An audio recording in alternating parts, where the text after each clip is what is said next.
We're about to begin the services of Mr. David Brussell. We want to welcome all of you that here in the chapel, as well as everyone that has joined us online for the services. Officiating today would be Cantor Howard Friedland. And just a gentle reminder before he starts, if you have a cell phone with you today, please place it in the silent mode or turn it off completely. That would be appreciated.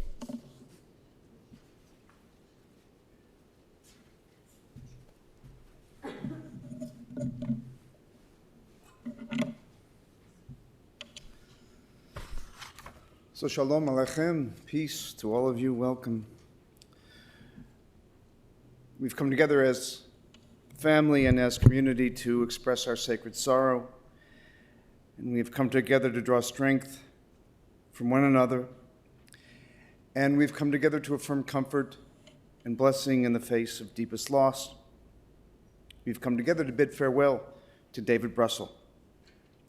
We pray for wholeness and compassion in the days to come, and I extend heartfelt condolences to David's siblings, to Laura, to Judy, husband David, to Joel, his girlfriend Melissa, and indeed to all of you who have come, who are grieving the loss of David today, for wholeness and compassion in the days to come. Let's say, Amen. I've chosen some readings that are contemporary readings today. It was brought to my attention that David really was a man of science, not a man who believed deeply in God.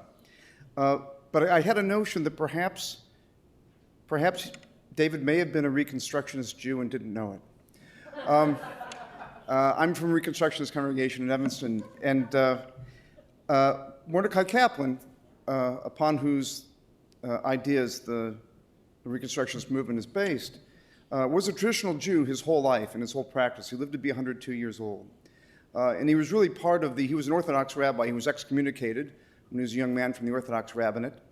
He changed his congregation, the Society for the Advancement of Judaism in New York, to become what would later be called Reconstructionism. But he really spent all of his life in the conservative movement. And it was his son-in-law who founded our seminary, the Reconstructionist Rabbinical College in Philadelphia. But Kaplan was very, very ahead of his time, and he believed not in a supernatural God who controlled the fate of humankind, but he always said that God is that power in the universe which brings out the best in us and enables us to bear the worst that can befall us. And I think most contemporary Jews could probably subscribe to that. We're all, whether we acknowledge God or not, I think are searching for the questions, why are we, the answers to the questions, why are we here, what are we doing, what comes after. So in that vein, I will use many readings from our prayer book called Haneshama. And I'd like to start with one now. Hold on to what is good, even if it is a handful of earth. Hold on to what you believe, even if it is a tree which stands by itself. Hold on to what you must do, even if it is a long way from here. Hold on to life, even when it is easier letting go. Hold on to my hand, even when I've gone away from you.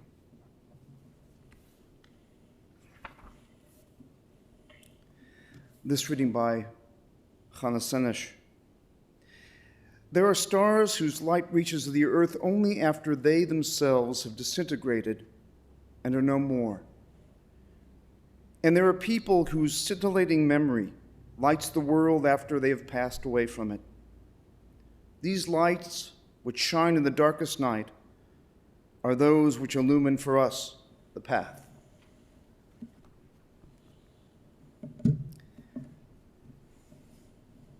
A particular favorite of mine, a short Amidah by Liberman, who was a member of our congregation. He was a local teacher, writer, and storyteller in Evanston.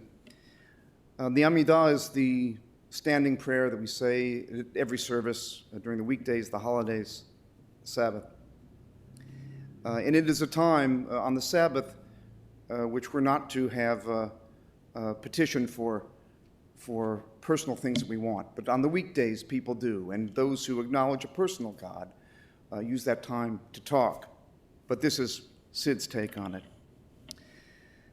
A short Amidah. They say we're supposed to be in a palace.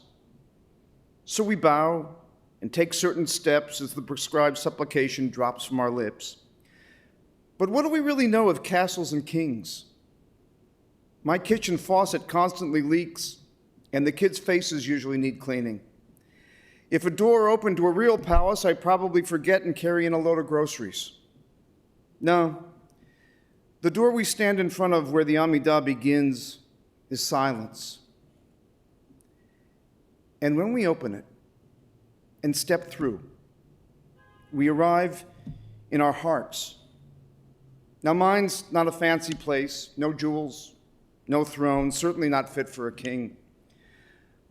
But in that small chamber, for just a few moments on the Sabbath, God and I can roll up our sleeves, put some schnapps out on the table, and sit down together and finally talk.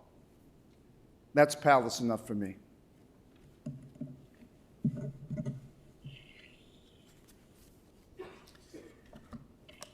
And finally, this offering from Rabbi Alvin Fine. Birth is a beginning, and death a destination, and life is a journey. From childhood to maturity and youth to age, from innocence to awareness and ignorance to knowing, from foolishness to discretion and then perhaps to wisdom, from weakness to strength or strength to weakness and often back again, from health to sickness and back, we pray, to health again.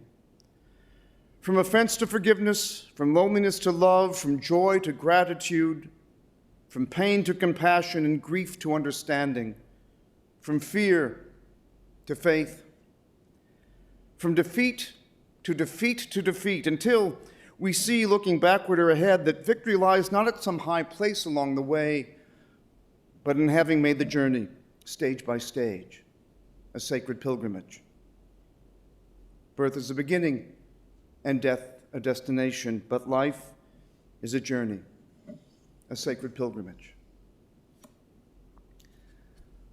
So the Torah is the sacred book of the Jewish people, and it is some parts history, some parts myth, some parts tradition. And it is said that everyone who lives writes their own Torah scroll, that everyone has their story. And we can learn from everyone's story, no matter how great or how humble they were. I think that's true.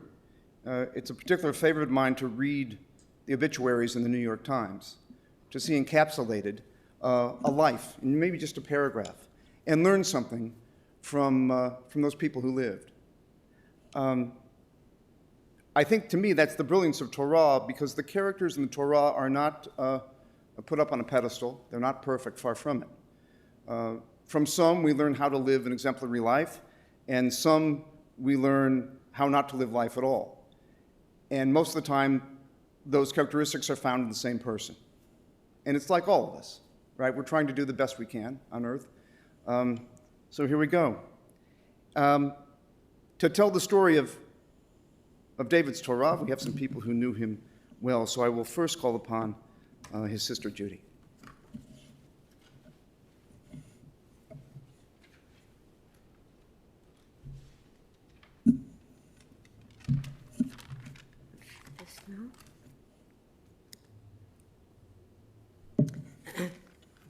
Just a few words of our wonderful brother David.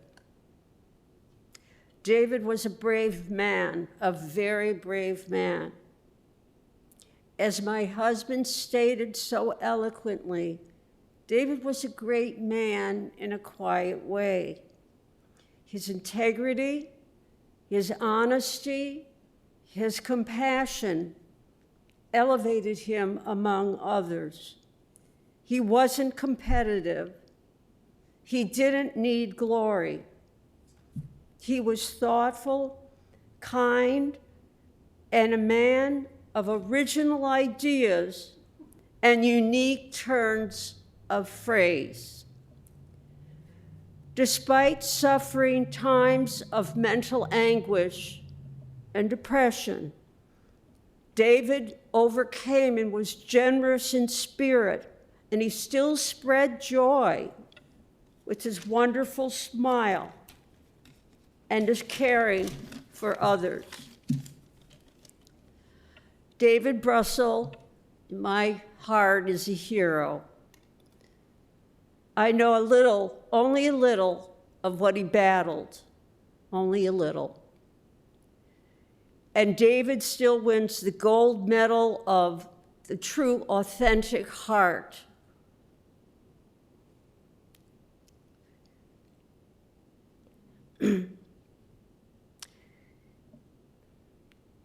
Just to end, I want to quote David. And he had many, many wonderful, as I said, original ideas. And all of you probably know some of them or a lot of them. But David, this is for you, as you said to us. I quote, 1, 2, 3, infinity.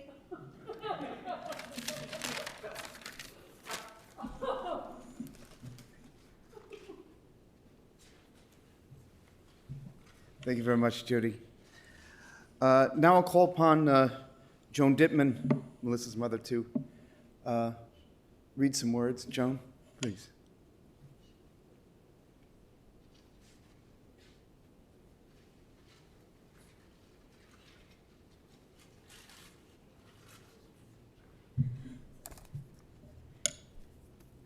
Well, I'm a longtime friend of Joel, who is a wonderful partner to my daughter, Melissa. And Joel didn't think he could get through this today, and he asked me to read this on his behalf.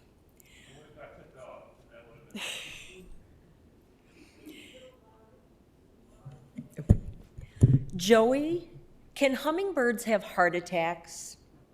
Dave, I don't know. Joey, I'm concerned hummingbirds will have heart attacks. Their hearts beat so fast. There was only one human being on earth that could think this, that could be so soft and caring, whose compassion could run so deep, and that was my big brother, David. My sisters told me that when David was very young, he aspired to be a mouse man. Not an exterminator, mind you, but a mouse man. Once again, his kindness, his softness, already finding a way as a young child. He loved me, and I loved him, and will always love him more than life itself. And even when David struggled, even in the depths of mental illness, his love for me transcended his illness. Many, many years ago, he had a period of instability that would lead to violent outbursts of screaming and rage. One such outburst occurred on a vacation at a posh tennis resort. His inner storm brewed. You could see it in his eyes. And then he exploded and proceeded to take a 12-foot table, throw it across the room, destroyed an abstract painting in half the room with it. He was by all definitions out of his mind and out of control, yet I was standing 3 feet from him, and he didn't touch me. Think of a F5 tornado stopping, hesitating, and going out of its way to spare what it cared about. I think this was the deepest human love possible on any level. I was his little brother, always a Joey, and he wouldn't dare harm me. Those of you who knew Dave knew he loved to reminisce and reel off about old TV shows.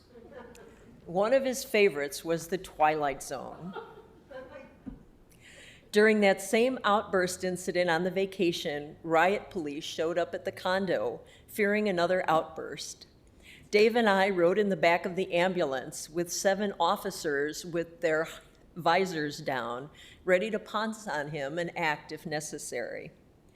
There was definitely tension in the air. Very quickly, Dave broke the ice by telling us his favorite Twilight Zone episode.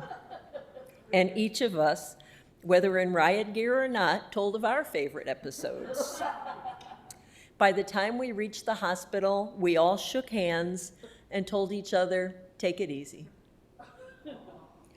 We had some wonderful adventures throughout the world.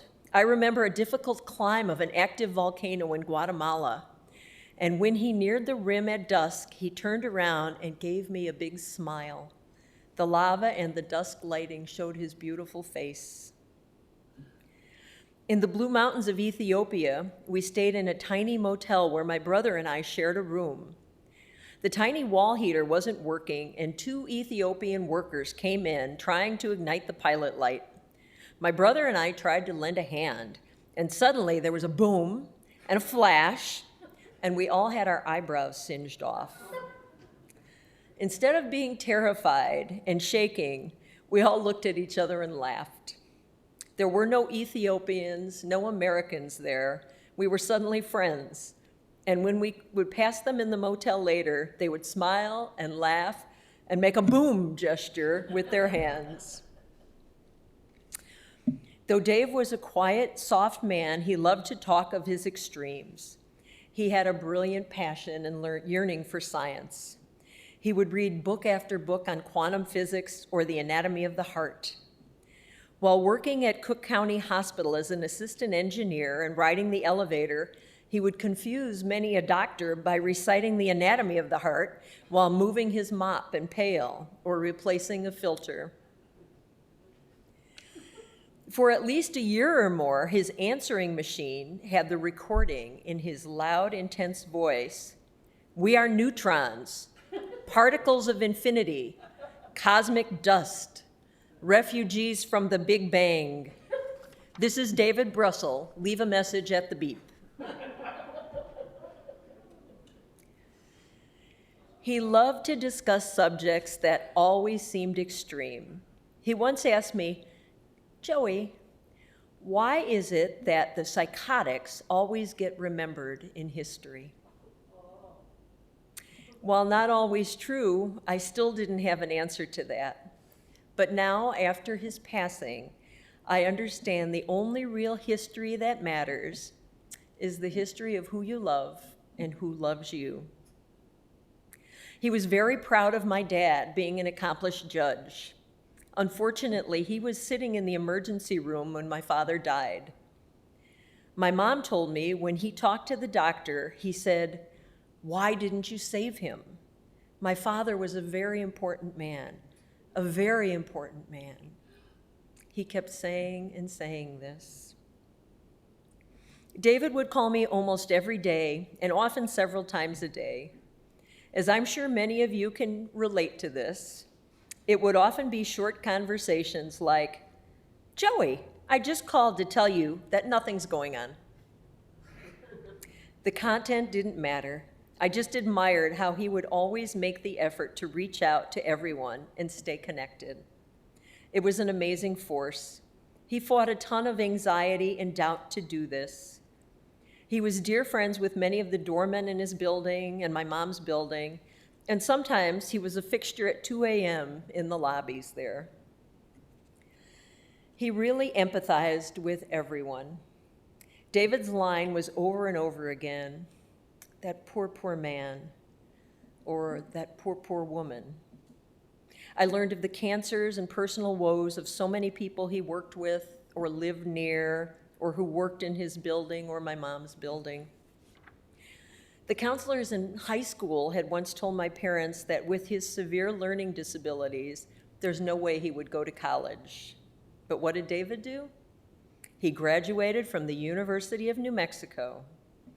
And while he might have trouble writing a grocery list, you better not ask him about particles of quantum physics unless you had at least a half hour. I used to laugh. Every 2 or 3 weeks, he would call United Healthcare to inquire on the status of his reimbursement check for his therapy. I think the conversations might last over an hour, and I think they went something like this. "So you will send me a check for $349 next week?" "That's correct, Mr. Brussell." "Let me be clear. In a week, I will receive a check for $349? "Yes, that's what we said, Mr. Brussell." "I don't mean to go over and over this, but you're sure you'll be sending a check shortly?" "Yes, Mr. Brussell." "To reiterate, in a week, you will..." I suspect by the time the conversation was done, he was a United Healthcare customer service legend. We could all use that persistence. Whenever he went out, David loved steak, and it wasn't unusual for you to be talking to someone else at the table for a few minutes and then turn your head and David's steak was gone.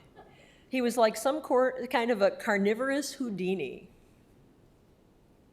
Fairly early on in life, right or wrong, messed up or not, I felt it was my role and duty to do what I could to minimize his anxiety. That's what you do when you love someone and hate to see their pain or suffering. I could make him laugh. That was as much for me as it was for him. It just hurt me so much for him to be so serious sometimes. My big brother David, though you are gone, I couldn't be prouder of the life you lived.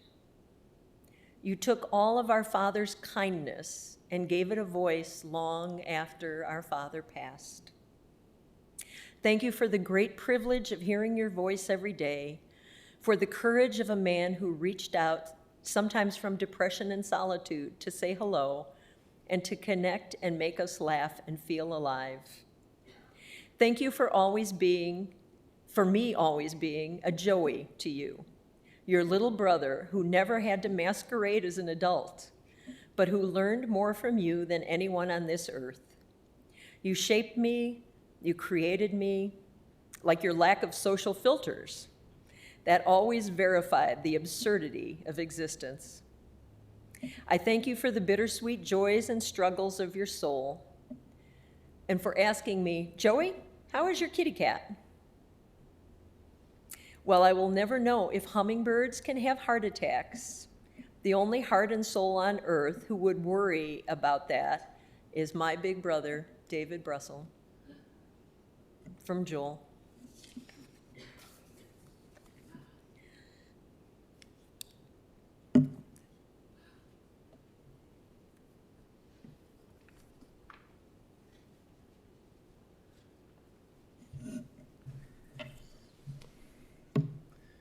Joan, thank you so much for reading those words, Joel. Thank you very much. It's very touching. I'm touched by those words and by David's compassionate heart. I did not know him personally. One of the benefits of the work I do is that I get to know people in the course of an hour or so with someone on the telephone and then seeing their family. And I have to tell all of you here and those who are here online, it was quite evident to me, we had burial before this service, how much all of you love David. And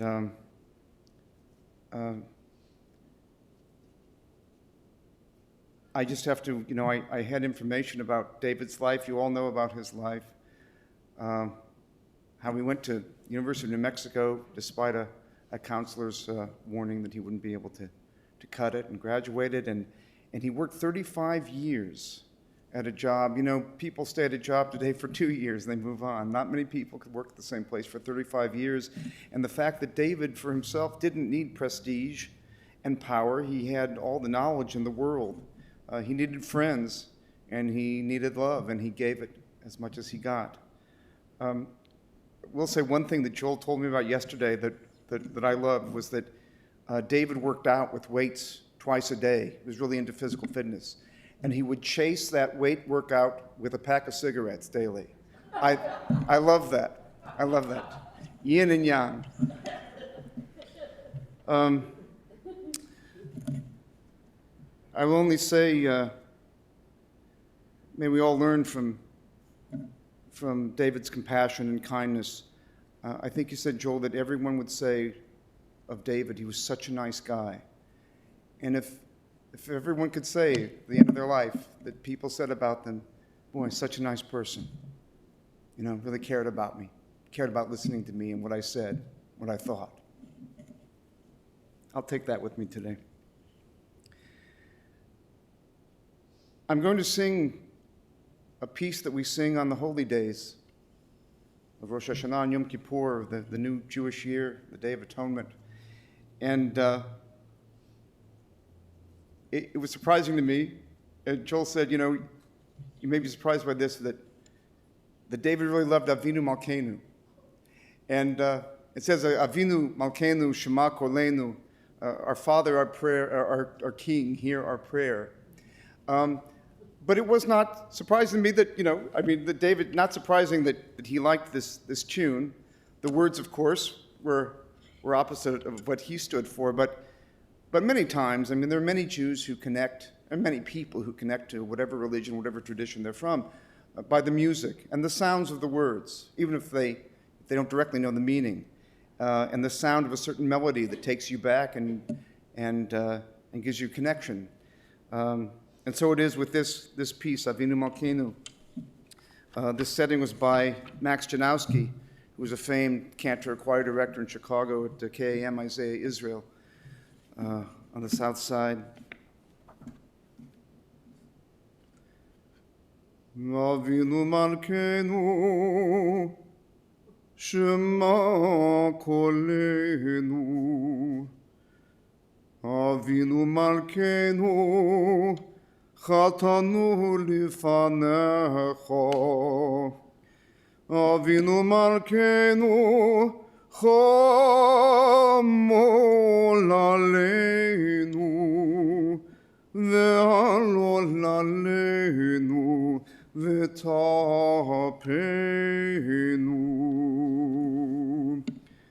Avinu Malkeinu Kale Dever Ve'cherev V'rov Me'aleinu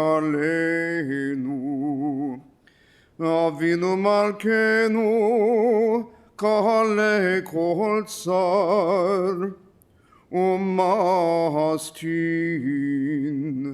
Me'aleinu Avinu Malkeinu Avinu Malkeinu Kodvenu Mesefer Chaim Tovim Avinu Malkeinu Chadesh Aleinu Chadesh Aleinu Shana Tova Avinu Malkeinu Shema Kolenu Shema Kolenu Shema Kolenu.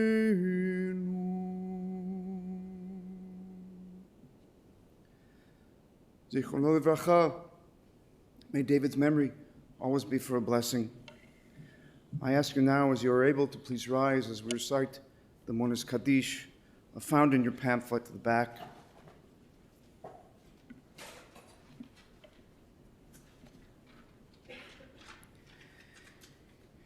Yitgadal v'yitgadash shemei Rabba, ve'alma divrach chirutei ve'yamlich malchutei, b'chayechon v'yomechon v'chayei dechol Beit Yisrael, b'agalau v'zman kariv imru amen. Yehei shemei Rabba mevarach leolam לעולמי עלמיה, יתברך וישתבח ויתפאר ויתרומם ויתנשא, ויתהדר ויתעלה ויתהלל שמי דקודשה בריחו, לאלה מן כל ברכתה ושירתה, תושבחתה ונחמתה, דאמירן בעלמה ואמרו אמן. יהי שלמה רבה מן שמיה, וחיים עלינו ועל כל ישראל ואמרו אמן. עושה שלום במרומיו, הוא יעשה שלום עלינו ועל כל ישראל ואמרו אמן. May the one who makes peace make peace for us and for all Israel and for all who dwell on earth. And we say, Amen. Please be seated.